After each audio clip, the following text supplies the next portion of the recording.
What do you see with the men that walk into your office? What are they struggling with today? The thing that they're coming in for is more what they were told they should come in for. And when we really get into it, I'm seeing a consistent thing where like not feeling good enough, not feeling validated, feeling like their place in the world is to provide and not complain. Yeah. And when we get into that work, a lot of them express a very similar frustration. Like, I'm expected to be the rock, but I'm also expected to be sensitive.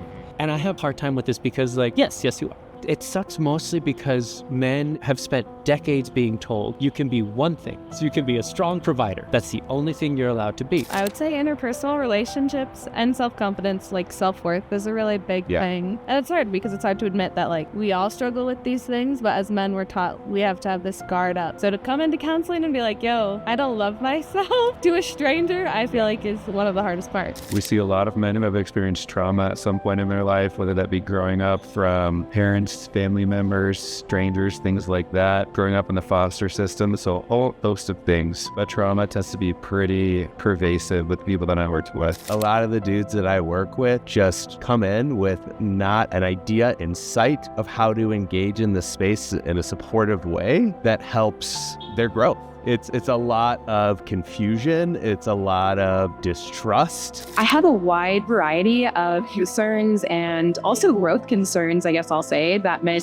are interested in coming up to counseling about. And some of those aren't always like what people think. It's not always this deep, dark, heavy thing. Sometimes men are just like, hey, I want to be a better dad. How can I do that? That's kind of one side. And then there are some things that I work with first responders and veterans and refugees about that are more maybe some moral injury, some PTSD work, if that's what we want to call it. And so I see anything in between that spectrum pretty much. A good portion of, some of the men that I see come to me out of an ability to kind of communicate their need, whether that be like their needs pleasure-based or their needs from relationships, being able to like access their emotions, being able to understand and come to the realization that they need things. I see two tracks. One track would be they feel emotionally manipulated by either a partner, a spouse, or a kid. They come in, my wife said I should come in, I did this to her, I did this to the kids, and there's this heaviness, but also almost mandated feel to it. It's not like they're always coming up. So I feel like it's not necessarily 50-50, but there's a lot of men coming in that way. And then I think men who do come of their own free will get to a more broken state sometimes than maybe a female client. I feel like we're emotionally handicapped socially as we grow up, the way we're socialized. We're not as good at letting little boys have emotions and things. I think we hold in a lot more. A topic that came up at this conference that resonated with me was confidential grief. And a presenter was talking about it for us as mental health providers, but I feel like as a man myself, that there's a lot more that we're almost expected. There's some shoulds that you should hold into it. You're a man, be tough, boy, get up. Just rub some dirt on it. From how we're brought up to a lot of what's happening in society with attacking almost manhood, some of that sense just causes us to really pull inward and we don't know what to do. So I feel like we're very broken, emotionally handicapped, and sometimes voluntold to come in for therapy. Most of the men that I have seen have struggled with their identity. They struggled with this factor of isolation, and parts of it can be shame or embarrassment. So their identity is so enmeshed in maybe things and external environmental factors that they weren't privy to or didn't have growing up. Some have come in for sexual abuse, and talking through those kind of factors and things that impair their life. Primarily relational issues. So a lot of them are having trouble in their marriages. There's several men also that are dealing with addictions. There's those struggles. Well, I'll speak specifically to the demographic that I know best. Yes, that's first responders. It is a predominantly male profession. I would say the main thing that I see that my coworkers and myself included struggled with is the capacity to be vulnerable, the capacity to open up about things that we're dealing with. I know at the firehouse kitchen table, after a very heinous or bad call, we'll come back, we'll joke about it, so we'll talk about it in a way that's, some of that dark humor. Yeah, we open up about it to an extent, but to the actual being vulnerable with each other and the actual type of talking about it that's actually going to be therapeutic and helpful, I think we're not likely to do that because it shows weakness, especially in my line of work. work. You want to be the tough, the machismo, whatever you want to call it. And because you don't want to show your fellow brothers and sisters that you're weak in any way. Because when people call 911, 3 a.m., they don't want somebody that's weak showing up. They want somebody that's very disciplined and aggressive. I call it default aggressive, right? That's what we default to. But that aggressiveness kind of carries over in every other aspect of our lives. So I think it's our ability to open up about things is difficult because maybe some preconceived notions about how other people will perceive us. If we're weak in this moment, how are we going to be weak in other moments? So that would be the main issue that I see. What do you think men need, whether it be in the therapy industry or in society or culture at large?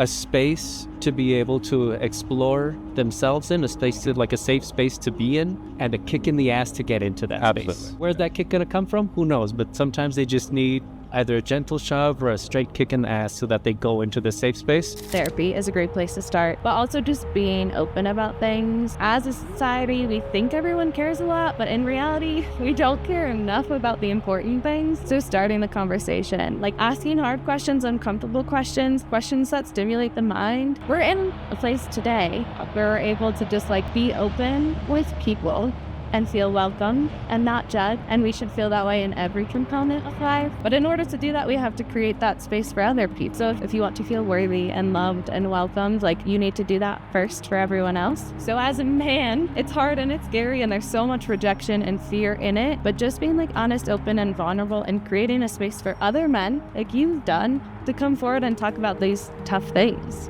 A place where we can kind of express what we're going through. Having a safe space or even a brave space. A space where we can make some mistakes or feel our feelings, tear up a little bit, and not be held to this unrealistic standard of masculinity, like guys don't cry. I think a lot of guys need community. I think a lot of guys need positive role models that support their mental health, of course, and just their emotional intelligence, and are able to challenge those experiences. Finding spaces that provide that in a way that are soft and subtle, but also challenging, are really, really important. I'm a big proponent of friends. Get out. Friends are great, yeah. But specifically some mentorship. I think that when I ask my male clients, I'm like, is there a male role model, if that's what we want to say, in your life that you look up to, that you're like, yeah, he's a great dad, he's a great husband that I want to emulate? And a lot of times it's no, there's nobody that they have that model or structure with. And so we begin by saying, okay, how can we build up more mentorship? How can we get whatever it looks like for men to say, hey, this is a model that I can get behind, or something that helps me identify with my masculine identity, or just even what it means to be me as a male in American society, whatever that may be for my clients. And so what I'm seeing is they don't need more women and they need more men in counseling. They need more people, more of their people doing things for them.